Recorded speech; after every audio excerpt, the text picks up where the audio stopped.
When it's too tough for them, it's just right for us. Where would you rather be than right here, right now? The Rockpile Report with Buffalo Bills season ticket holder Drew Gear. The Bills make me wanna.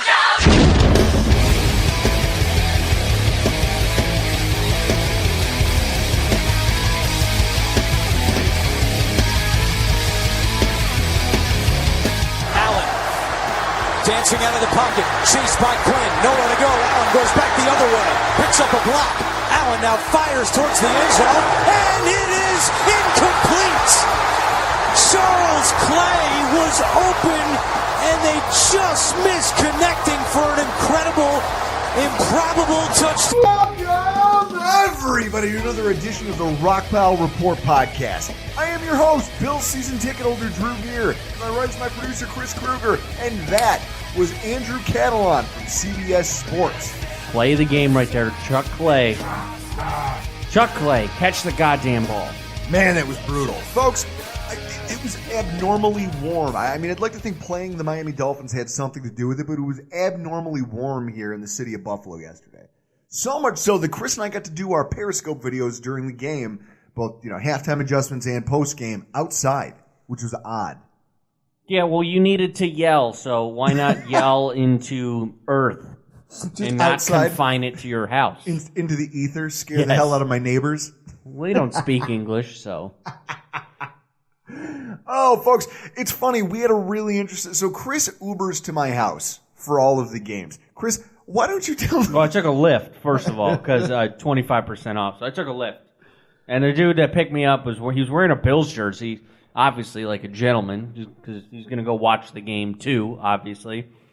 And we're discussing football-related topics on the way over to Drew's, and we get to Indian Church and Union. And I made mention that I was a season ticket holder, and then he goes, "Oh, I'm a season ticket holder too." And I go, "Where are you sitting?" He goes, "Oh, I'm in the Rockpile, 200 row 9." And I go, "Get the fuck out of here." Here's what I said. I go, "Get the fuck out of here." I go, "I'm in 200 row 7.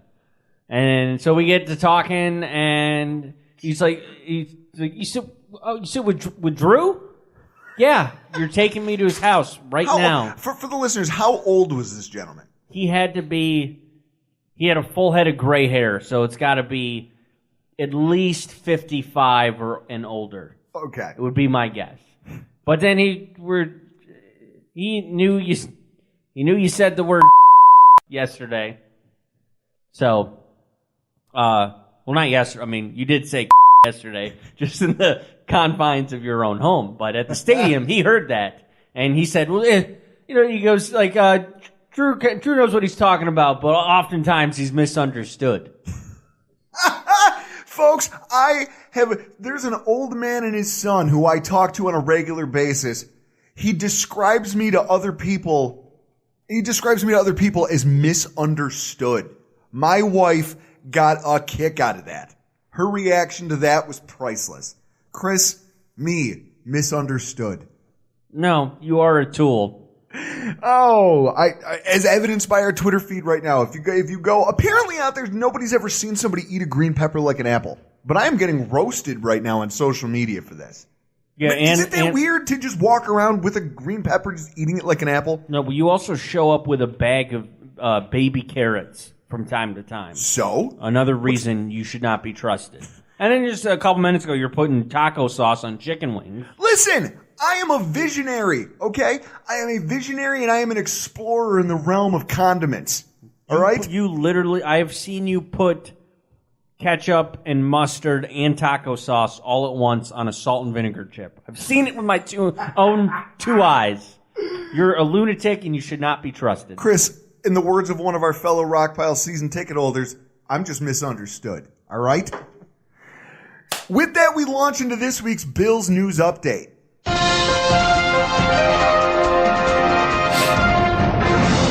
This is a story that broke last week that we didn't really have time to cover, and now that I've had some time, I wanted to sit down and really go over it, to talk about it, get my thoughts out there so I can kind of organize them. New Buffalo Bills Stadium. It's been a topic on everybody's mind for the last 10 years. It's been a conversation piece amongst fans. Last week, the Pagulas took what is probably the first realistic step towards towards that process. In announcing the hire of consulting firm CAA Icon, essentially they have a lot of experience in renovations and stadium deals, things of that nature, and they're performing what's being called a quote-unquote feasibility study in terms of the new stadium and what is reasonable to expect were they to trade and essentially lay out the Pegula's options for them, as well as give them solid pricing estimates for each one of them. Chris, how long have we been going back and forth as a fan base about this topic of a new stadium? My guess is going to be like, as long as we've been doing the podcast, I think at some point every year you have at least one piece on a new stadium. Oh, and you have to, because it keeps coming up. And the crazy thing is this. You take a look at it, the last time the numbers got reviewed for something like this, it was estimated that the project would run about $1 billion for a brand new stadium. And that at least $600 million is what it would run to massively upgrade the existing stadium. Kim Pegula made a statement and said that, because obviously they're familiar with each other. They've worked with this company before. They're the group that helped them kind of firm things up in terms of building Harbor Center downtown in Buffalo, and also the Pegula Ice Arena over at Penn State University. In their statement, she says the quote-unquote fan experience will be the study's top priority. She goes on, we have the utmost confidence that CAA Icon's unparalleled experience will help ensure that our venues achieve the highest standards. Remember when we had Meet VP on, season ticket holder of the Falcons? Mm-hmm. And he was not alone in our judgment from watching the Falcons-Bills game on TV that this quote-unquote fan experience is taking away people out of the seats. Well, it's distracting. And there's something there that sticks out to me. When she says highest standards, that worries me a little bit. I mean, look around the NFL. LA is building what is supposed to be football mecca for over $2 billion in change. I think it's closer to $5 billion. Jesus. Well, and I can understand how that happens. I mean, look at this. Jerry World out in Arlington. It was originally slated to cost $650 million, and by the time it was done, there was over $1.5 billion invested in it. And you take a look at this. I mean, those are some of the most luxurious stadiums in the country. You take a look at a place like US Bank Stadium where the Vikings play. It was just opened this year. It's light on the kind of top-end frills that you see at places like Mercedes-Benz Dome with its ridiculous retracting shutter-style roof, or, obviously all of the bells and whistles that this Los Angeles stadium is going to have. And even that cost over $1 billion. It's almost impossible at this day and age to get a stadium built for less than that. And as we've talked about here on the podcast before, Bills owners Terry and Kim Pegula, while obviously being rich, I mean, I think they're still in the top 10 for wealthiest NFL owners, they've taken on a lot of new debt. I mean, you think about it, the Wilson family bought the team. I think Wilson bought it for what, $50,000? Something like that. $50,000. And the team was worth millions. Millions and millions. Billions as a franchise. But he didn't have a ton of lingering debt because he bought the team for so little and its valuation increased. They bought it, the Pegulas did, at the highest point of its value, and since then have taken on a lot of debt associated with that transaction. So they themselves don't have the money to just say, okay, I'm going to lay down $1 billion for a brand new stadium, which means they have to do these studies and they have to kind of kick the numbers around as far as where this money is going to come from and what makes sense. Much of that may very well get passed on to taxpayers and fans. This is an excerpt from a press conference from Mark Poloncarz, Erie County executive. The issue is what's the long-term viability of the stadium. We know the stadium still has life. We also know it's very expensive to build a new stadium. The Bills know that. And so if we're going to be moving forward with the new stadium, this is not something that's going to come very cheap, and the people need to understand this is going to cost. It could potentially cost the season ticket holders through a personal seat license. That's almost all new stadiums are being partially subsidized by personal seat licenses, which means if you want to buy a season ticket, you got to spend thousands of dollars to get the PSL before you can even buy a season ticket. That's a discussion. I think the Bills want to know if that's possible in this market. Right now, I know the former administration did not think it was possible or even sell a substantial amount of personal seat licenses because they didn't move in that direction. I think this administration wants to determine if PSLs are an actual reality. Because if they are, then maybe that changes their viewpoint that, okay, we could fund a new stadium by charging the season ticket holders through personal seat licenses.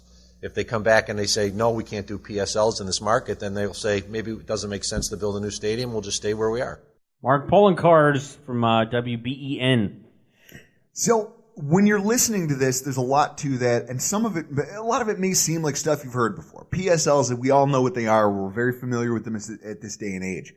But the thing that jumped out to me about that quote right there, the knowledge that the Wilson family, prior to the latest lease agreement, at least considered PSLs.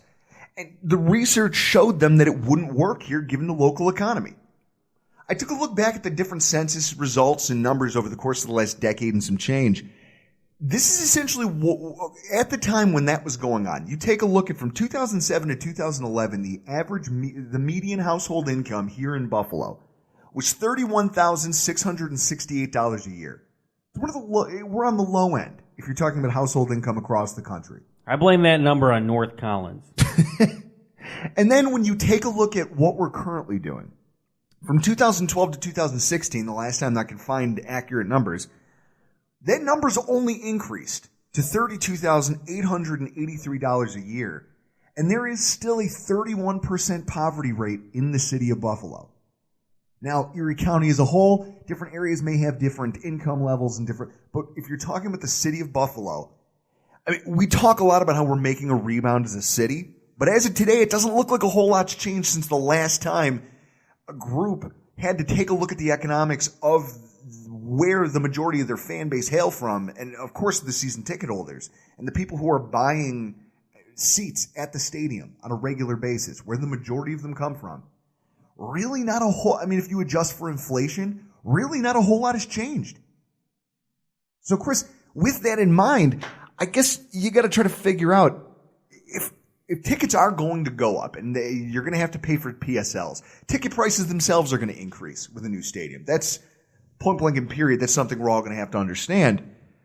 But it doesn't sound like the financial picture has changed. What would have to happen with the team, Chris, to justify, I mean, I guess that's what it is what matters to fans? Would fans be okay with PSLs? That's the question. I'm not okay with the PSL. Would you rather buy a PSL or have the team not located in Buffalo anymore? If those were your two options. Then there would be, I mean, I would be out, but then do PSLs. I wouldn't buy one. Okay, so you wouldn't re-up your season tickets with us if a private seat license was something that was necessary. I mean, you'd have to give me a number, but if it's... So for our section, our season tickets are less than $400 a year. I mean, that'll probably increase going forward, but we're right around $400. Let's say it's $2,500 up front, and then $400 a year after that. I don't know. I'd probably have to start saving if I want that. That's not an out of this world price, but based on your numbers for the economy in Buffalo and income for families. $2,500 up front. I know people who have flat out told me that they can't afford more than $1,000 to $1,500 for a seat license. What that does is that reduces the number of people who are capable of buying season tickets at that point, which hurts you as a franchise. Well, you'd have to think Dan would be out. Dan's married with 2 kids that we have seasons with. Married with 2 children. He's already said if that were to become an issue, he'd have to take a real hard look at it. Well, I would tell him to consider divorce. One of the other people, because it's going so well for you, Chris. It's going so well for you. Oh, it is. So on the other side, I've got my friend Potter, who, I mean, he's a single guy. He's 33 years old. He makes a decent living. He's right there on par with what the average median income for the area is. At the same time, you go to him with your hand out asking for $2,500. I don't know what the answer is going to be. He said, much like you, he'd have to take a real hard look at it. Me personally, I know that I have a sickness. I can't give this up now. I'm too invested. And I would find a way to drum up the cash necessary to make sure that my ass was in that seat every weekend. Right, divorce. But I would absolutely understand that there's a lot of people here in the Buffalo area who can't float that. I mean, this is going to be a very long process, but it's interesting to me just to watch the finances of this as we move forward. I mean, Chris, in the last few years, 3 teams have relocated. Oakland. I mean, why the Raiders ever went back to Oakland in the first place was, I just don't understand it. Like, you went to LA, then you came back to Oakland. Now you're moving to Vegas. Why? Money. Money talks. Publicly subsidized stadiums. Listen, money talks and bullshit walks. LA took a team. San Diego lost their team to LA, and now they're going to have to play in a market that doesn't really want them there. Yeah, and how did we not lose our team in all of this? You had somebody move from St. Louis to L.A., San Diego to L.A., Oakland to Las Vegas. How was Buffalo not one of those teams? Well, and the scary thing is that as these teams, as these cities who clearly had a market to support a team previously left over public money, you have to wonder how many of these cities might be willing to reopen up the checkbook when they realize, hey, we really do want an NFL team back in this market. So, I don't know. I just thought, for my own purposes, I thought that was something interesting to bring to the podcast. Now, in more player news, actual team tangible news, center Russ Bodine is going to the IR, and the injuries are just piling up for the Buffalo Bills in the front. Early on in the game, Russ Bodine goes down with an injury that reminded me a lot of Eric Woods. I mean, I said Which that. one? His very first one against the Jacksonville Jaguars, where he just got, I mean, thank God it wasn't as horrific, but he gets rolled up on from behind by a defensive lineman. He doesn't see it coming. He's completely suckered by it. And you see him immediately grab at his lower leg. You know, there was a part of me that was hoping it was just an ankle sprain, but he's apparently he'd broken his fibula. One of the, almost not quite the Alex Smith injury, but tib fib. But enough to end his season. So now I'm taking a look at this and realizing what a terrible, terrible series of events this is for Josh Allen. Think about it, Chris. Our offensive line is already bad in front of him and has been all season. And the shallower we get, the more likely you're going to see Josh Allen running for his life. Right now, you look at our depth chart at the center position. Well, who do we have? We've got Groy, and they could slide in maybe another guard. But right now, Groy's it. I mean, Groy's it. And then you look at the interior of the offensive line. You've got John Miller, who's out with that abdominal strain. That, for an offensive lineman, somebody who has to anchor and has to use their weight and leverage, an abdominal injury like that, I don't know if we'll see him anytime soon. They put in Jeremiah Searles this weekend, who did not do well. I can say that. They've got Vlad Dukas, who hasn't done well all season. That's why he's riding pine behind guys we've never heard of before. You've got Dukas, you've got Teller, who's a rookie, and then some guy named Ike Bodiger, who's actually only seen action in one NFL game in his entire career. I don't know who that is. Nor should you. So that's the point. This injury, I mean, we are really getting depleted up front, and there's no experience to depth, and that's terrifying to me. It really is. We're dangerously thin on experience, and then, Chris, what do you think? I'm assuming that at some point this week we're going to hear an announcement. I mean, it's Monday. This is far earlier than we normally do our podcast, so I usually have more news on these types of things. I would not be shocked to see them go out and start trying out every veteran they can get, or at least a handful of veterans, just to see if there's somebody with center experience who can come in here and back up Groy. Yeah, they'll have that tomorrow. Tuesday's usually the workout day around the NFL because everybody's generally off on Tuesday, so they bring in guys for workouts, and I'm not going to be surprised if we see that on Twitter tomorrow. Somebody's in at center for a workout. It's scary to me considering how much of Josh Allen's development is based around the guy. I mean, he can't do it alone. You can't block. You can't throw the football and block for yourself at the same time. Yeah. And I think then you end up running to your left, then to your right, then back to your left, and then back to your right, and then you throw it to a guy wide open in the end zone. All right, Chris. You want to get it out? Let's get it out. Let's do this. The Week 13 recap. Buffalo Bills 21, Dolphins 21, Buffalo Bills 17. As always, we lead this off with the stats of the game. Quarterback Josh Allen, 18 to 33, good for 54.5%. 231 yards, 2 touchdowns, 2 interceptions, with a long pass of 38 yards, a 71.7 rating, and 9 rushes for 135 yards. Quarterback Ryan Tannehill, 16 to 24 for 66%, 137 yards and 3 touchdowns, 1 interception, and a long pass of 18 yards. Total yardage gained, Buffalo had 415, Miami 175. Buffalo Bills defense, 2.6 yards per carry allowed, 3 sacks, 1 interception, 22% third down conversion percentage allowed, 15 total firsts allowed in the entire game. Penalties. Buffalo had 13 for 120 yards, 7 of them coming on offense, 4 of them pre-snaps, and 5 total penalties that were automatic first downs. Meanwhile, Miami had 8 for 89 yards. The total for the game was 21 penalties for 209 yards, which is the high for Week 13. Just by comparison, the Week 13 low, shocker, the New England Patriots playing the Minnesota Vikings, in which there were 12 total flags thrown and just 115 yards.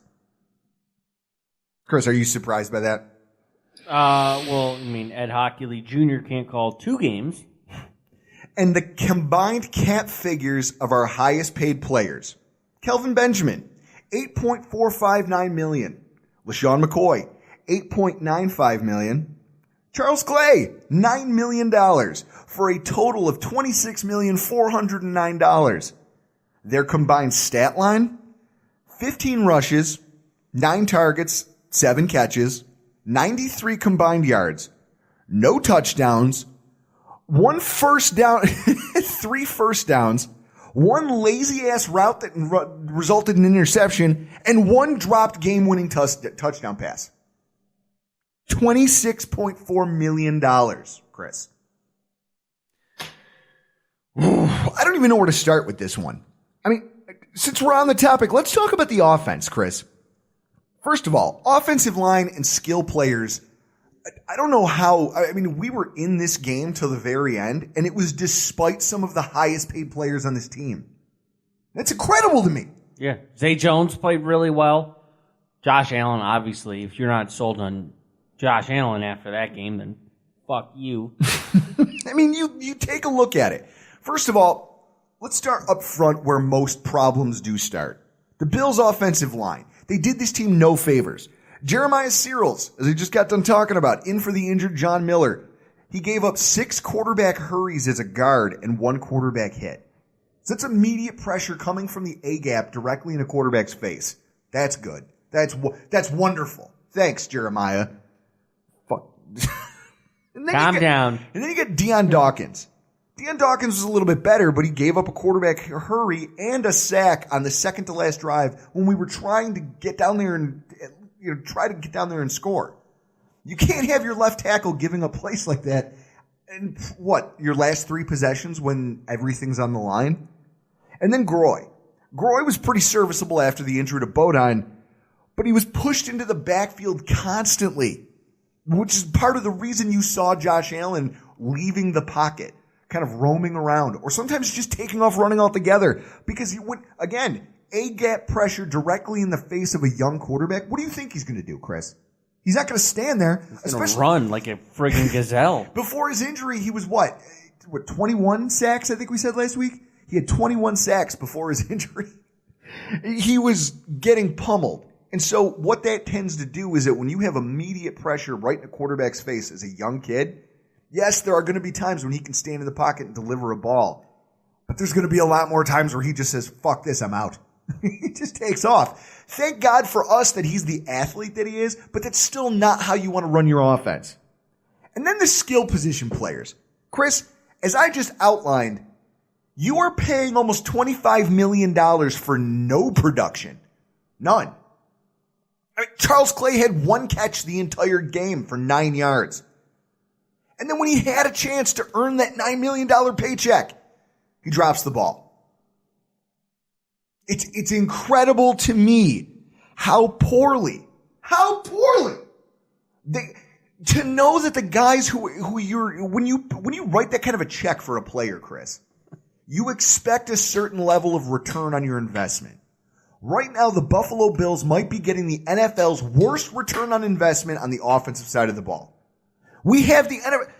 Chris, those three players, the ones I just talked about, your Kelvin Benjamin, your Charles Clay, and your LaShawn McCoy, the three of them combined make almost 4 times what our offensive line as a group is being paid right now.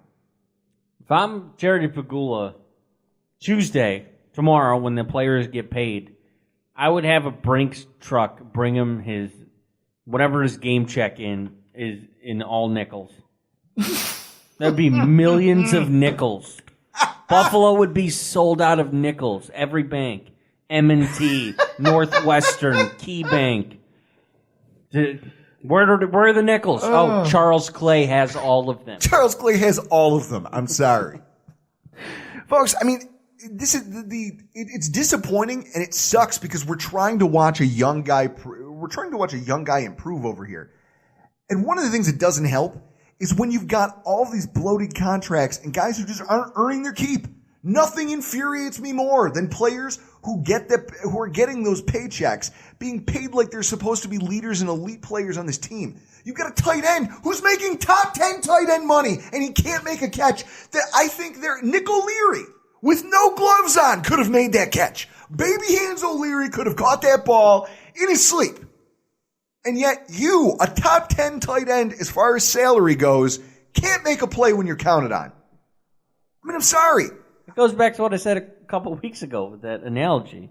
Like, Clay is not an ingredient that Daboll wants in this offense. That's why he's not being used. The same thing goes for Calvin Benjamin. I saw that I think he had 40% of the snaps against Jacksonville, and then yesterday he had 60% of the snaps. Well, yeah, because less is more. Less is more. Less is more, folks. Speaking of less is more, the flags! I swear to God, there was at one point. How's your hand? Oh, my hand is not well, folks. I can't close my right fist. I actually think I don't think I broke it because it would hurt more than that. It would hurt a lot more than it currently does. But I can't close my fist. Reason being is because the NFL caliber, quote unquote, referees who Ed Hockley Jr. and his crew, who called the game yesterday, proceeded to throw a pass interference flag on Matt Milano as he's covering tight end Mike Gesicki down the field. The ball is in the air. Both of them are jockeying for position, and yet the flag gets thrown. When the ball is in the air, both the defensive and offensive players have every right to that ball. That is the rule. That's how the NFL is supposed to be officiated. And so when they threw that ridiculous horseshit flag, I involuntarily clenched my fist and slammed it into the wood base of my stairs that I was sitting on. So hard that I think it scared my friend Mark's girlfriend. I know my dogs ran into the other room and hid. And now I can't make a fist. So thanks a lot, Ed Hockley, you jerk. I swear to God, the Hockley family needs to be chemically sterilized. Okay? I've had it. They're like the O'Doyle family from Billy Madison. I'm sick and tired of this nonsense. His father was an overjudicious ass. Every game had to be the Ed Hockley show. I'm going to show you how many times I can get on TV. And his kid's the same way. You heard me. Throughout the course of the last few years on this podcast. Year over year, break down Ed Hockley's stats as an official. And prove statistically that he over-officiates or at least throws more flags than any other crew in the NFL. Last year when you did that study, I think it was last year, and I think you said it came out to a whole football field. Every team in football last year would have gotten an extra football field's worth of penalties against them if Ed Hockley had reffed every game for the entire season. It's a joke. And then you look at the quality of the calls. Here's what I'll say. Against Jacksonville, the Bills took a lot of penalties. And you can blame a lot of that on sloppy play. And there was just flags everywhere during that game. But it was there wasn't such a disparity between the quality of the calls. Everybody who tells me, oh, well, that's a loser mentality, bitching about the officiating. When we take a roughing the passer call on the very first possession of the game, and then later in the game, you see Kyle Williams, who had a chance to drill Tannehill. Didn't. Remember that, Chris? He just kind of put his arms out and fell past him. Yeah, he ran into him, like shouldered him, and was like going down, but still had enough time to move, so he didn't land on Tannehill. Because God forbid you touch the quarterback, or else you're going to get a flag. But on the opposite side of the field, I've got guys coming through, and literally, for those of you out there who watch wrestling, the clothesline for the Bradshaw. Clothesline from hell. Just clothesline from hell, grabbing our quarterback legal. by the back of the helmet. Apparently that's legal. It's incredible to me. It's incredible to me how no pass interference calls, Chris, on those last 2 drives of the game where our wide receivers are getting mugged trying to catch these balls in the air, and there's no calls. Not a holding call, not an illegal contact call. It's incredible to me watching something like that, and yet there's no call. Yeah, there's no call after the fact to say, look, these referees need to be roped in. There needs to be something said by the officiating committee. Yeah, correct me if I'm wrong, but the clothesline from hell was on 3rd down, so it's a sack, and it became 4th and 11. Yes. It changes your options. If you get that call, now it's 1st and 10. You're closer to the end zone. You got more selection in the playbook to use, and we ended up going for it, right? On 4th and 11 there. I did. Forget it was a blur with Drew yelling at everybody, and I lose track of when this stuff happens. And yet, for some reason, folks, everyone keeps showing up at my house on game days. I don't know what it is. Apparently, people enjoy the Drew Gear Show. It's like watching a car accident. Like, you slow down when you go by a car accident. Everybody does it. I just like sit back and like wait. Like, I watch a play and then I'll go, oh, he's gonna say something. I just sit. I don't say anything. Then you go, oh yeah, he said it. My friend Mark's girlfriend. It was her first experience watching a game with me, and this was the perfect game because when it was over, she looks at me and goes, you should be recording this. I was like, oh, yeah. I go, oh, yeah, we have. Oh, it's happened. It's happened. There were a couple silver linings to this game. Okay? There was a couple. First of all, we start on the defensive side of the ball. I mean, Chris, this defense that we're watching is incredible. These guys are really starting to come into their own. I mean, look at Matt Milano. 8 tackles, 2 tackles for a loss. Shaq Lawson, who the last 2 years, since being drafted as a 19th overall pick, has been a non-factor on a lot of these teams. And all of a sudden this year, he's turning it on. You're seeing him getting involved and making plays. I like it. I like what we're seeing out of him. Setting the edge with authority. Then you've got Lorenzo Alexander. That spin move that he put on their guard for that sack, it was like a Madden play. I think he's at 6.5 on the year.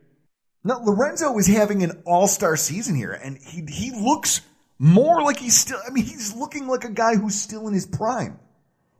I don't know if it's just maybe he feels a little more energized being around young guys like Tremaine Edmonds and Matt Milano. I mean, Milano's incredible. We are seeing a guy in his second year really take leaps and bounds ahead of where he was last year, and where he was last year was pretty good. And Edmonds is really starting to round out too. You're seeing him get the nuances of defense. There's the play, Chris, I think it's 3rd down, where it's a blitz call. It's a delayed blitz in the A gap, and Tremaine Edmonds rushes, he's bringing pressure, and he realizes that Tannehill's about to release the ball, and he's not going to get there. So instead of continuing to just push against the offensive lineman, he drops back a step and just jumps and times his jump and swats the ball down. I mean, Chris, those are the types of plays. Beautiful. Those are the types of plays that coming into the NFL, if you read anything about his scouting reports, it was that he was a freak of an athlete, but his understanding of the game was going to take some time to really piece together, and we're watching it happen in front of us. It's incredible, and I love it. Think about, because Jerry Hughes.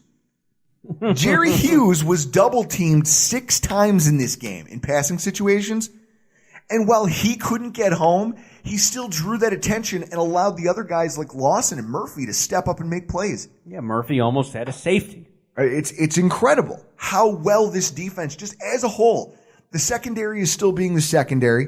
The linebacking core is coming into its own as a bunch of young playmakers in the NFL.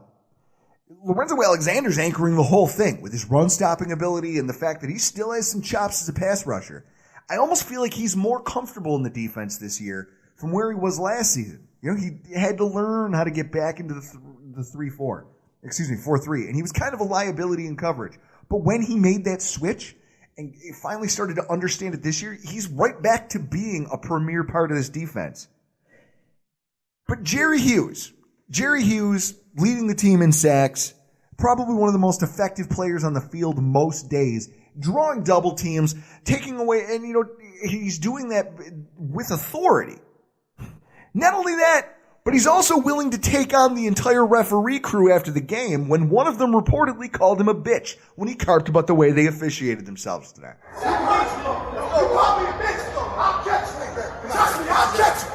I'll catch you, guaranteed. Obviously, who was the handle who produced that, Chris? Oh, that was at John Scott TV from Spectrum News in Buffalo. So now, when things like this get captured on tape, and there's a player clearly trying his best to restrain Jerry Hughes from going after an officiating group who he's threatening to catch them outside, those things tend to go viral, which is why it's hysterical that you see this, you hear it. I saw it with my own two eyes. This was his reaction after the game. So, Jerry, you don't have a reaction to what transpired when you came up the field? What's up to the officials? No. What caused the anger? I mean, what's anger? Who was angry? Yours. I was angry? That's the report. Yes. I mean, I lost the game, so I'm supposed to be angry. We just played our butts off for 4 quarters, and we came 6 inches short of winning the football game. So I think myself, with a lot of Buffalo Bills fans, are probably upset right now. I mean, that's just the nature of playing sports. Someone's going to win, someone's going to lose. That's true, but we don't usually see those types of reactions, going after an official after a game. What sparks that? Who did? You. I did. Yeah. I did what? We saw you go up to the official. What did I say? If I did go up to the official, what did I say? I have video that shows you saying I would love to see the video. You were referencing he called you. Yeah, I would love to see the video. So that did not happen that way? I would love to see the video. I mean, you're obviously you're saying that did not happen. Right, and I said I would love to see the video. Jerry Hughes, post-game press conference after yelling at a ref, totally denies it. It's like a Bill Clinton trial. Define the word is. Well, I don't know if you saw this. This came out maybe 2 hours ago. Do you remember that incident against the Redskins where Trent Williams said that the ref called him the N-word? Yeah. It was that ref. It was that ref. Here's the article's right here if you want to look on the screen here. Oh, Jesus. At Pro Football Talk. Jerry Hughes. Go back up. Yeah. Incident with the ref was previously suspended for swearing at Trent Williams. So Jerry Hughes might have a point here. Jesus. This guy might get fired. Somebody from Hockey Lee's staff could get fired. Fired. They should all be rounded up, like I said, like the O'Doyle family, rounded up into the back of a Woody wagon SUV and driven into a canyon. Okay? But with that said, guys, we are seeing, this might be one of the best defenses we've gotten to watch in a Bills uniform in the last decade. Young linebackers, defensive lines chipping in. And I think the encouraging sign is that you look at the overall age of the guys on defense, Chris, and besides Lorenzo Alexander, these guys are relatively young still. You've got a pair of safeties who might be two of the best in the AFC right now, who are in their prime still. You've got a young star in Tre'Davious White, even though he somehow did not make ESPN's list of top 25 under 25, which is fucking egregious. But you've got a young star cornerback. You've got a developing slot corner who is quietly having one of the better coverage seasons in the NFL. And he's doing it injured in Teron Johnson. You've got two young linebackers who are growing into their roles as 3-down starters. You've got a defensive line that's gelling with players who are all in their prime right now. Chris, this is a great thing for the Bills moving forward. And if they can continue until you have to pay them. But we don't have to worry about that next year. And that's my point, is as this goes on for the next few weeks, no, we're not going to be in the playoffs. But this is going to be, because if they can maintain the core of what's happening here and flesh out the last few holes they have, we could be looking at an elite unit in 2019. And then For all of the struggles of everybody else on the offensive side of the ball, there's one guy who tied the entire game together. And it's one of the last people that I would ever expect it to come from. Josh Allen. I want to give you the observations of someone who hated the draft pick. I mean, guys, for those of you who are longtime listeners, or maybe you're new this season, it's become a part of our podcast lore. The pick of Josh Allen at number 8 for the Buffalo Bills left me nude and drunk at 2 o'clock in the morning at a Jamaican resort. I had a beer in each hand, and I'm yelling at my wife from the balcony of our suite about how pants don't matter.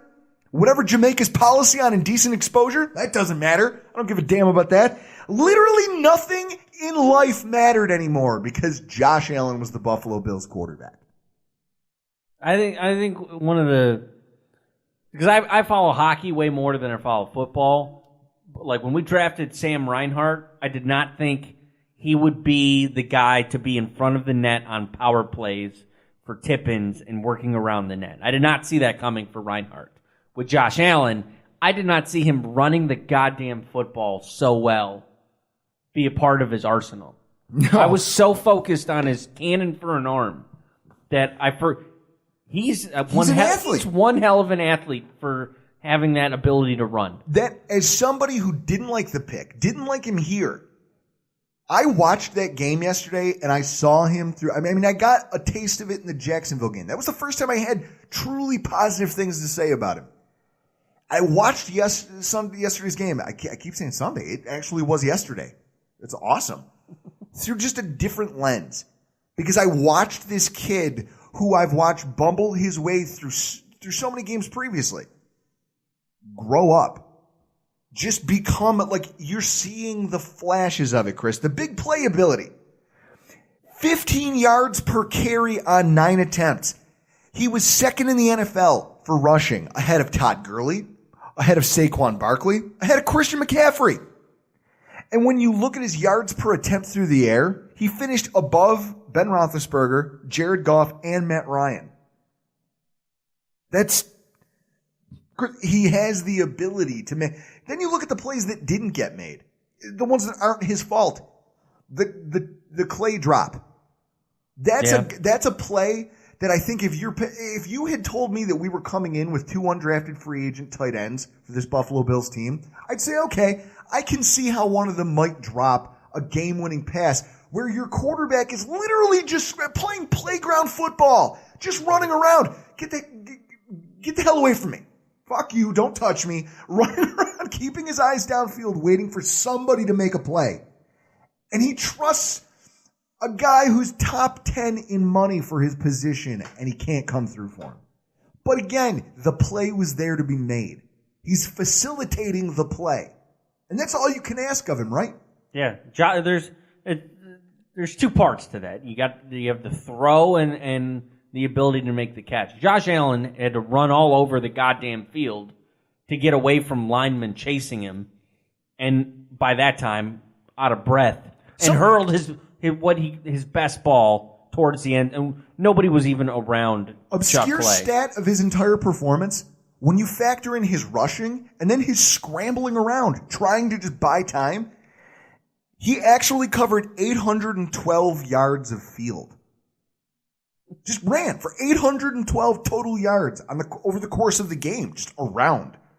Chris, that's insanity. It's going to help next year when we draft a lineman or sign a lineman, maybe a guard, and he gets an extra second and a half to plant his feet and drive, climb the pocket, and pass instead of run. Because it looks like a lot of the runs that he had made were just, I got to get the hell out of here. Well, yeah. And then especially that hilarious one where he's running behind Kiko Alonso. Right after Kiko gets done flexing in the end zone like an asshole, there's Allen running behind him. Just nope. All I could think of was Family Guy and the greased up deaf guy.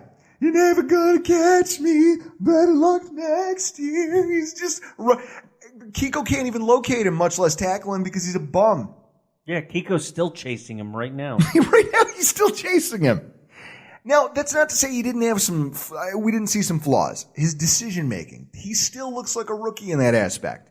I mean, you think about, He missed McKenzie wide open and opted to throw farther down the field to try to get Zay Jones. Now that's where he needs to learn as a quarterback. That's one of the things he's going to have to learn in this, as this season progresses and into the offseason, that you have to be trying to take sometimes you just have, the big play isn't there.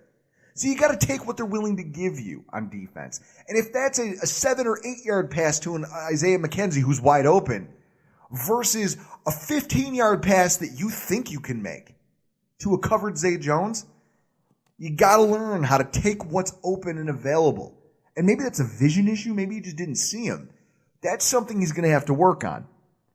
But when you look at as a whole what he put together, I mean, that Zay Jones touchdown pass, that was a thing of beauty. That's not a pass I thought he had in his arsenal at this point. I think Eric Turner from Cover One tweeted out the all 22 on that, and the line right up the middle was getting pushed back in his face, and he couldn't set his feet and throw. That was like all core and hip, and it was amazing. It was amazing.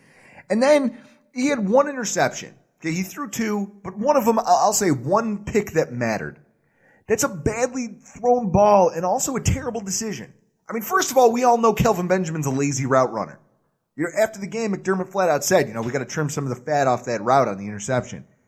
He doesn't make a clean cut and easily lets the cornerback undercut the route.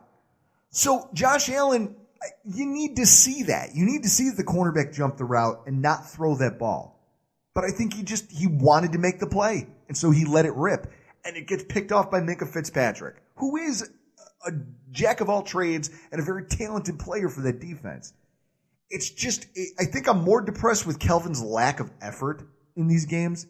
But at the same time, he has to know that, and he's got to stop trusting Kelvin to do his job. He's got to find other guys who are willing to go out there and execute. But ultimately, he walks away from this game looking like he has, quote unquote, it. Yep. And that's what makes him this week's hero of the game. Here's the deal. I'm the best there is, plain and simple. I mean, I wake up in the morning, I piss excellence. I mean, Chris, the man covered 812 actual physical yards of the field. That's more than probably anybody else in the NFL, and definitely anybody else playing in Hard Rock Stadium on Sunday. He did whatever was necessary to keep our team in that game. It didn't matter if it was his arm, with his legs. Chris, if we start Matt Barkley, if we start Nathan Peterman, if we start Derek Anderson, are we in that game at all? Well, if we start Nathan Peterman, Calvin Benjamin will actually run routes because that's his quarterback.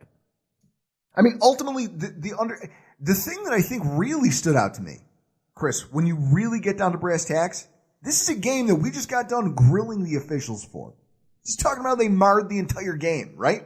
Correct. He's getting hit in the legs from behind. He's getting hit. He's getting horse collared. He's getting clotheslined. And you see him turn to the officials. And I fell in love with the moment in the first half when he gets hit in the knees and he gets up and starts talking to the official, and the official tries to walk away from him, and Allen moves to get back in front of him and starts yelling. And you read his lips. He goes, "That's fucking bullshit." Bullshit. Surprised he didn't get a flag. And walks away. And it's like, you know what? And Chris, it didn't discourage him. That's the thing that stood out to me. Knowing you're in a game where the deck is being stacked against you. The officials are not calling some egregious shit. They're letting pass interference go. You're getting your ass kicked back there. And instead of being discouraged and just crumbling in the moment, you decide you're going to dig a little bit deeper. I think it made him more aggressive. I don't know. Chris, I got to say it. I walked away from this game like a lot of other fans did. Just impressed. Still impressed with the kid. I love it. He has guts, and I like that. And in the words of the immortal Bear Bryant, former legendary Alabama football coach, there is no substitute for guts. Someone who doesn't have any. Our zero of the week, tight end Charles Clay. Hey, if you want me to take a dump in a box and mark it guaranteed, I will. Here's what I'll guarantee you, Charles Clay. If you continue to drop footballs, if you continue to be an absolute non-factor in the game, you will not be here next season.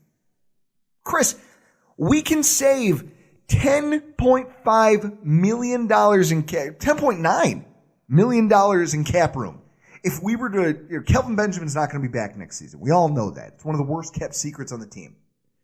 LaShawn McCoy and Charles Clay, if they can't find a way to turn things around, the team can easily save $10.9 million in cap space. Roughly about 4.5 coming from Clay's contract. What's the dead money? The dead money on a $9 million cap hit, if we keep him, the dead money is only like 4.5. So we would gain $4.5 million in cap room. I'm sorry, if you're being paid top 10 money and you can't bring me top 35 production for tight ends, you're a horse's ass and I don't want you here. And that's why you're this week's Zero of the Week. Not just because you dropped the ball, but because you dropped the ball figuratively all season. All season. In one of the most important years where we're looking for veteran players to step up and help these young guys grow. Especially our quarterback at the most important position on the team. You give me nothing. You give me nothing. And yet I see that $9 million and it makes me sick.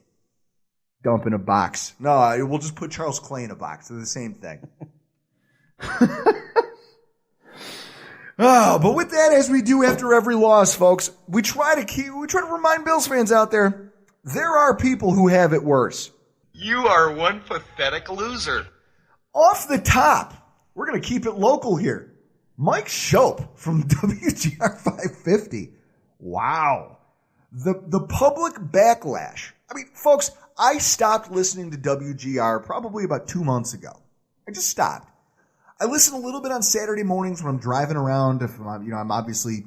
That's what Nate Geary's on. Now that I'm a homeowner, I'm at Home Depot. I looked at my credit card statement the other day. I've been to Home Depot since I bought my house at least once a week. It's usually Saturday mornings. So I've got it on and I listen to Tony Caligiuri talk about high school sports. He usually has Carl Curris. He runs the Trench Trophy here locally, offensive, defensive lineman. They give best trench player in Western New York. Their show is great. You get to hear a little bit about high school football, which is high school sports in general, it's interesting. And then Sal comes on, Sal Capaccio, and Nate Geary. They do a great job with Sports Talk Saturday. They really do. They cover all kinds of different topics. When Sal's on, it's a little more football-centric, but I just like what he brings to the table. Outside of that, I can't listen to any of these boobs. I can't. My drives to and from work have gotten so much better since I stopped listening. Mostly because my take on this is that both Jeremy White and Howard Simon in the morning, Mike Shope and Chris Parker in the afternoon, I don't know if it's burnout or what you want to call it, but you're talking about groups of people who there's no prep. I get it. I do this once a week. Content creation is not easy. It's not. But what I'm getting is just a real lack of effort from these guys to come up with something fresh, to come up with something new, some interesting content to talk about. And so instead, their calls become more and more focused on either non-sports related topics, or I think the cardinal sin of all radio. They have to take calls from underinformed callers in order to fuel the show and give them something to talk about. But Mike Shope has recently, I think in the last year or two, really turned into what Jerry Sullivan was over the course of the last few years of his career over there with the Buffalo News. He's condescending towards fans, and it seems like he really struck a nerve this weekend with all of his criticism of Josh Allen. And the fans today and last night on social media are just absolutely roasting him. Chris, a review of our Twitter feed, a quick review. I made a montage of them and tweeted them out this morning because I was just blown away. Oh yeah, I saw the photos that you tweeted out. We're just doing our part to help those that feel that. I believe Shope and the Bulldog and the morning show, Howard and Jeremy, have at least been with WGR for the last 15 years. So everything kind of gets repetitive and mundane at that point. So I want to read some of these tweets. Kelvin Benjamin, Charles Clay from @That'sVerified. Kelvin Benjamin, Charles Clay, and Jeremy White. Top 3 worst things Buffalo fans have to deal with. Go Bills. Someone named, let's see here, Alex78MK. I listened to the first 2 minutes of the post game and turned it immediately. Shope and the Bulldog are terrible. It's like listening to Alex Jones talk football. Oh, we've had that reference before. Someone said that to you about my friend Steve. My friend Steve from elementary school said that about you with your rant after the Houston game. At Beer Regular on Twitter says, I'm not surprised, especially in Mike Shope's case. Obviously to somebody else's tweet. I've never seen a more arrogant, know-it-all punk of a sports show host in my life. He treats callers like dirt. Cannot tell you how many times I've turned that show off because of him. This is them talking about the postgame show. When you have a personality who's turning off the fan base to that degree, I mean, guys, go check out at Rockpile Report on Twitter right now. I have a montage of all these tweets up here. It's terrible. I mean, people are really, the vitriol that he's drawn, it's incredible. I don't understand. I mean, I don't know what his contract is, but I would think anybody that loves sports, like as much as you do, as much as I do, that you got paid a living to talk sports and you come on the microphone and you sound like you hate your job. Well, that's it. I don't get it. No, I do get it. Like I said, I compared him to Jerry Sullivan, and here's what I'll say. I hear Mike Shope, and what I hear is a guy who, when you get to understand what he's about and what he likes, okay? He likes gambling. He likes fantasy football. He likes baseball.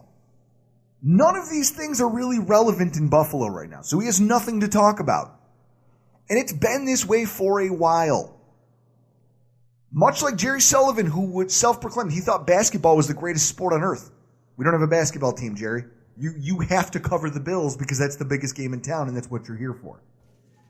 Over time, when you're put in a situation where you don't love, anybody can take a job, right? And even if you're great at it, if you don't love what you do, inevitably it will wear you thin.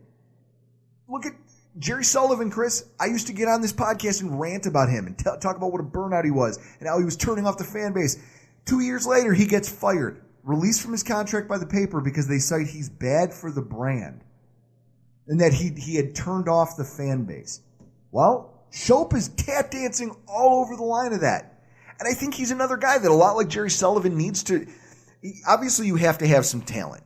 To get to a point where you can hold down a drive time show, even in a small market like Buffalo, you have to have some talent. Take that talent somewhere where you can use it towards something you enjoy. Be engaged. I do this podcast. If you ask me to come on here and talk about baseball, I'd want to shoot myself in the face.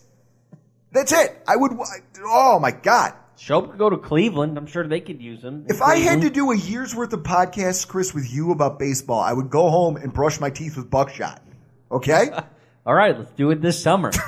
So with that said, we're going to be every other week in the summer. I can understand his frustration, but I think he needs to move on. Or at least the station has to get involved because it's going to start affecting your listeners. Lord knows, I don't listen anymore. And I'm just one guy. Maybe that doesn't matter. The older generation's always going to tune in because they don't understand how podcasts work. They don't understand how the internet works and how to go on there and find these things, so they trust the radio because it's old, it's familiar, it's reliable. With that said, as those people age out of your core markets, what you're going to see is that the average sports fan is getting smarter, especially the younger ones. They're going to go somewhere to find content that they like. That's why podcasts are popular in the first place, because regular terrestrial radio isn't giving people what they want. And right now I think WGR is playing with fire by keeping Mike Shope around the way that they are. But Chris, I think it's fair to say he's having a much worse week than we are. Somebody else who just lost their gainful employment, since we're on the subject, former Packers head coach Mike McCarthy. Ugh. Now, it's hard, as someone who isn't constantly watching the Packers, to understand how a coach can work for a team for 13 years.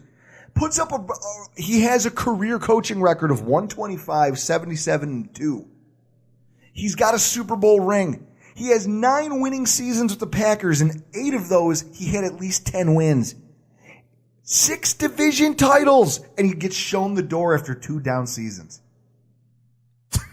If you have not watched, I don't know, have you watched Green Bay? No! Because you can easily see that Rodgers and McCarthy hate each other. But so that's it? What, the quarterback just trumps the coach who has made your team successful? Or do you think that this move signals that the franchise firmly believes that he's not responsible for their success? Mike McCarthy deserved to be fired. Everybody knew that. I mean, here we are watching him clean out his office. I mean, okay, the season hasn't gone according to plan. Most of them thought that Green Bay would they knew they had taken a step back, that their defense wasn't as good as the Vikings, and that their offense wasn't going to be as good as probably what the Bears were going to field with Matt Nagy as their head coach. At the same time, nobody thought they'd be 26th in the division in third down conversions. 26th in the league, that is. And they were just beaten at home by the third worst team in football. And now their record's 4-7-1, which means they're out of the playoff race. So if you want to say that, oh, well, this season was so bad, we have to go. I don't know. I just, considering his numbers, I don't get it, Chris. I just don't. He's going to get fired anyway. Why? Because he didn't get along with Aaron Rodgers? Yeah, that relationship soured. All relationships sour. Ours have been soured since it started. That's true. That is true. And I think that's what sustains us here, Chris. Cheers. Yeah, no coach just coaches forever unless you're Belichick because you cheat. At some point, your relationship sours with your team, and the message that you are preaching isn't bought by your players. It's time for him to go. I mean, the last 13 years. It was a long-ass time. The last time I looked at a coaching change or a coach getting fired and just had to scratch my head about it was the Jim Harbaugh. Jim Harbaugh was one season removed from having his team in the Super Bowl. But again, to your point, the story coming out of the locker room was that he had lost the team. The message had gotten stale. So, I mean, I don't know if that says more about players or about the coaches. Here's what I will say. For his sake, he won't be unemployed for long. He's got the numbers to back up the fact that he can at least be whether it's a head coach or an offensive coordinator, he's got numbers on his side. And the NFL loves retreads almost as much as it loves money. I mean, look at the guy who's filling in for McCarthy. It's Joe Philbin.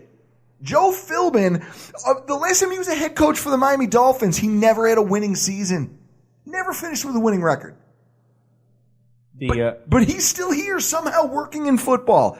So you know McCarthy is going to get a job somewhere. But here's the thing, Chris. The reason I feel terrible for him and the reason why Bills fans should actually pity this guy is that you just imagine being a Formula One race car driver and then you lose your gig and have to go drive a Greyhound bus. That's what life is going to be like for Mike McCarthy, knowing that he's got to go from coaching arguably one of the best quarterbacks to ever take the field to, I don't know, he's going to go take over for some, if he gets a head coaching job, it'll be on some team that's completely rebuilding with who? You don't think Mike McCarthy, offensive guy, would love to coach Baker Mayfield? If John Harbaugh gets fired in Baltimore, do they part ways? Lamar Jackson or Joe Flacco, depending on what they want to do there? Or even, I mean, Tampa's got a decision to make on Jameis Winston. What if he goes to Tampa? Can he resurrect it's Aaron Rodgers. I know. That's like, Chris, that's like your situation. You got divorced from a woman who was, she was a dime piece. I would say she's an 8.5. She's a Buffalo 10. An 8.5 nationally, if we wanted to break it down by state to state barriers. But now you're stuck dating 5s and 6s again that you meet on the internet. Well, that's just so I can get laid. So none of this is long-lasting love. There again, though. Once it's gone, it's gone. And you can find a gig, but it's never going to be as good as that first one was. So with that, Mr. McCarthy, you have our deepest condolences. Cheers. Happy trails.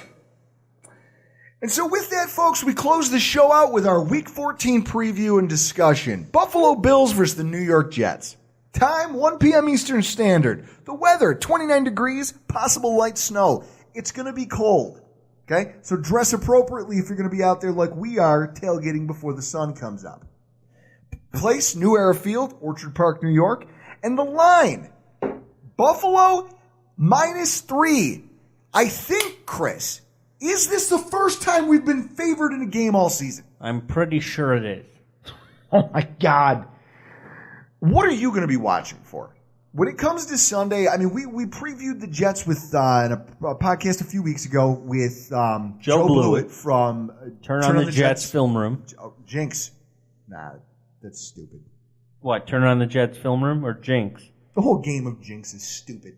Jinx, you owe me a beater. I'm just going to punch you in the groin. That's all I'm going to Jinx, you owe me a Seagrams. You owe me a Seagrams.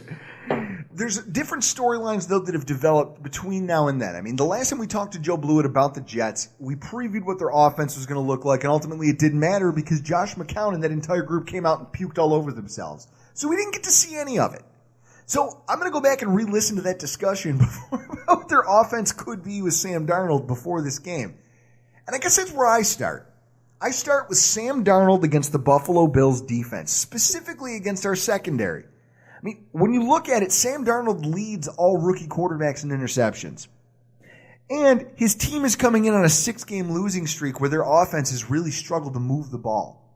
Chris, do you expect him to go out there with the cast of wide receivers he has and really make hay when more experienced quarterbacks really haven't found the ability to do so? I just don't think he's going to throw the ball. I mean, Sam Darnold's got a... You're a Darnold fan. Yeah, that's why I ask you this. He's got a gunslinger's mentality. So what does he have, 14 picks on the year? Not surprising. He'll probably be around that for most of his career. I like that this is another matchup, Sam Darnold against Josh Allen. It's potential to be, what Kelly and Marino was. I think this is going to be the future of the division. I'm telling you. You saw a glimpse of it with Josh Allen on Sunday. Okay, I will give you that it's a good matchup, but the fact that you just called the 3 and 8 and the 3. Just wait down the line. That's what it's gonna. This is what this is gonna turn into. This will end Marino. I know it'll be. Very stretch the imagination. I know it'll be better. Also, one of the things I'm looking at is the patchwork offensive line that we're rolling out here against the Jets. When we played the Jets last, Matt Barkley carved this defense up, and it happened because they gave him all day to throw the ball. Our wide receivers, especially Robert Foster, were able to get incredible separation simply because the pocket never collapsed. Matt Barkley never had pressure in his face. That's with a healthy center, 2 healthy guards, Wyatt Teller making his first start, so there's no tape on him. You don't know his tendencies. It's harder for defenses to exploit his weaknesses. Now he's got a couple games worth of tape out there for consumption. You're talking about Jeremiah Searles is going to get the start at guard. Roy is going to get the start at center, and we're going up against Leonard Williams and what I think is an underrated defensive line. I don't think the defensive line for the Jets is great, but when you're basically playing guys who would be backups on any other team in football except for ours right now, that's a fucking problem. I might take you after a 12-pack over Searles at guard. You do have the wingspan. I got the wingspan and just the mentality. I mean, look at these teeth. Yeah. I'm not afraid to use them. You have the wingspan, and then after a 12-pack, you definitely have the rage. You'd be like Kyle Turley. You'd just throw a helmet across the field. Turley! I love the fact that there's a Kyle Turley reference in this podcast. Oh, my night is almost complete. It didn't... First, crowd is going to be a huge factor, Chris. Jacksonville.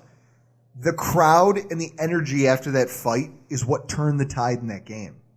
Well, what's the injury report on you? Will your hand be ready to punch the bleachers? Absolutely. Listen, I play hurt. Okay, that's the kind of guy I am. I play injured. So, well, you know what? It's supposed to be 30 degrees. So you're gonna wear a couple layers of gloves, so it'll be padded when you beat on the bleachers. Absolutely. Listen, I am one man, but I make enough noise for 5 people. Maybe that's why that woman yelled at me last week that I was too loud. Who knows? We're gonna see I want to see how many fans show up this week and how engaged they are with the game, because I think it's going to play a big part in this. And also, I want to count how many of them might inadvertently offend, because apparently that's a thing. That's a thing that happens. And then, obviously, I think the marquee thing that should draw people to the stadium on Sunday, Josh Allen. Josh Allen's continued development. This is a defense that, guy, as I just said, got tuned up by Matt Barkley. Okay? Deep passing. Deep passing was there for the taking. This is a team that's going to have to put players in the box. They just watched what happened to Miami. They let Josh Allen run wild all over him, like Hulkamania. You know? What's a good term we can come up with for that? Allen mania? When he's just running wild? We'll have to think about that. We're going to have to come up with a phrase around that. But ultimately, they're going to have to commit extra players to the box. And given the fact that their secondary is leaky at best, I mean, you're talking about a Jets team that lost a game last week in stunning fashion. They had the game won, and then their cornerbacks just start getting torched by these wide receivers deep down the field. And the Titans aren't exactly a prolific passing offense. They're good, they're decent, but they're not prolific. Do you think, let me ask you this. So Todd Bowles watches the film from our game yesterday and sees Josh Allen just running all over the place, making plays, 135 yards. There's going to be extra players in the box. Do you think he goes to Darnold Lee? You're going to be a spy. No, you're going to be a spy. Darnold Lee will get hurdled. It would be easier for him to hurdle Darnold Lee than it was for me to try to hurdle that 2.5-foot guardrail last week, Chris. That's how easy it would be. I picture it like if that gets in a situation where Allen leaves the pocket and he's coming up to Darnold Lee, it's going to be somewhat a stiff arm, somewhat of from Dirty Work when they go to his like hallucinations and Gary Coleman gets like punched and gets knocked down. It's going to be the same thing. That's what Allen's going to do to Darnold Lee. Guarantee it. Mark it down. I mean, you're talking about a team, though, that's worth noting, Chris, the running, because Marcus Mariota just averaged 10 yards per carry against this Jets defense, the game that they ultimately lost. They are going to commit resources to the box, mark my words, which should free things up in the passing game. But then the other point that I want to make here, this might be, I mean, this is the secondary of the Miami Dolphins. I know everybody's high on them. They don't do anything for me, personally. They don't. I'm not afraid of them. I think Rashad Jones is a decent safety, but he's underplayed. Since he got his contract extension, he's been underwhelming, to say the least. Jamal Adams, on the other hand, for the Jets, he's aggressive. Last week, he had a sack, pass breakups. He's everywhere. He's flying around the field making impact plays. This might be the best safety, just from a pure talent standpoint and ability on his own. The best safety Josh Allen has had to play all season. No. Who's better? Derwin James. You're an idiot. You are an idiot. Get out of here. All right. So Jamal Adams, this is going to be a test because I'm sure there are going to be times when he wants to test them deep. I'm sure just giving the Jets kind of penchant for giving up those deep passing plays. There's going to be times we want to test him. He's just got to stay away from Jamal Adams, or at least be careful when you're throwing towards him, because that kid is a playmaker. And I want to see how he handles that, because he's effective in every level of the defense. He's in the box making plays. He comes on blitzes.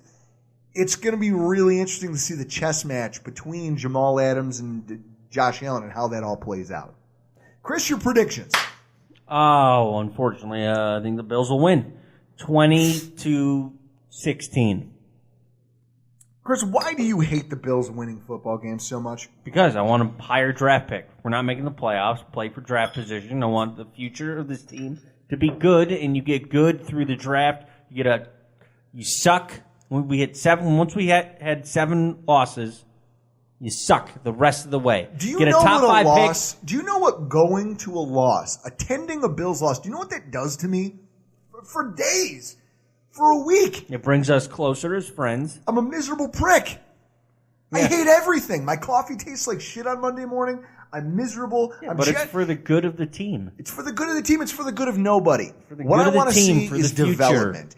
Development for all of these young guys, and that usually means that the team did pretty well if they're developing. I'll take that. I think that Josh Allen struggles out of the gate in this game and finds his stride later on as it progresses. I see a game. This is going to be an interesting thing because last week I said we were going to rely on the kicking game. And guess what? We couldn't trust it because Matt Darr, as a holder, actually blew 2 of them. An extra point and a field goal attempt. No, that was on Hauschka. I'll fight you in the street over it. You and I watched that replay ad nauseum. Yeah, and I thought it was Hauschka. I maintain Hauschka. Either way, your kicking game all of a sudden not as reliable as you thought it was. They're gonna play for touchdowns, which is probably the first time that's happened in a while for a Bills team. And it's gonna have to happen through the air because nobody in your backfield on offense has gotten it done this season. Nobody. LaShawn McCoy has 2 touchdowns. What's his face? Backup. Tusks there. What's his name? Formerly of the New York Jets. Chris Ivory. Chris Ivory has 1 rushing touchdown, I believe. You mean to tell me that the Buffalo Bills, a team just a few years removed from the best rushing offenses in football, have no production from their running back stable? It's pathetic. So they're not going. I don't expect them to contribute in any major way, Chris. I expect this to come down to what Josh Allen can do with his arm. And I think it's going to be a tough game, and I think it's one we pull out in the end, something to the tune of 24-17, we'll call it. 24-20 I'll give him. I wonder if this is going to be Sam Darnold's first time seeing snow. Yeah. Yeah, that's a good one. His first time seeing snow. We know Allen's seen it playing in Wyoming.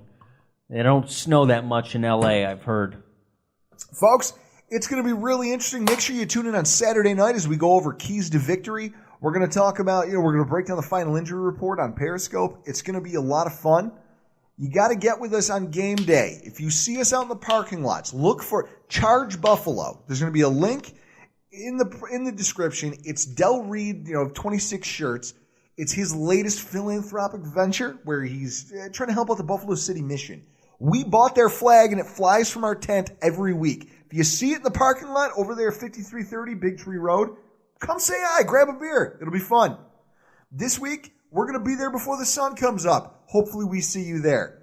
Also, don't forget to stop by Wise Guys Pizzeria. The Toys for Tots drive is still going from now until the 15th of December. You come in, it's simple. You come in and donate a toy, $10 to $15 value. You get a gift certificate for a free pizza. You're helping out the community of South Buffalo. You're doing the right thing around Christmas time. I mean, who doesn't feel good when they try to help others out?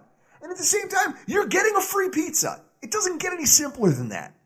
www.wiseguysbuffalo.com if you want any details on that. And if you're out there and you want to try to donate, but you're not close enough to the South Buffalo area, get a hold of us. RockpileReport716 at RockpileReport on Twitter. We'll do everything we can to try to help. Guys, be loud, be proud out there, but we got to go. I'm Drew Gear. That's Chris Kruger. Thank you so much for stopping by the Rockpile Report.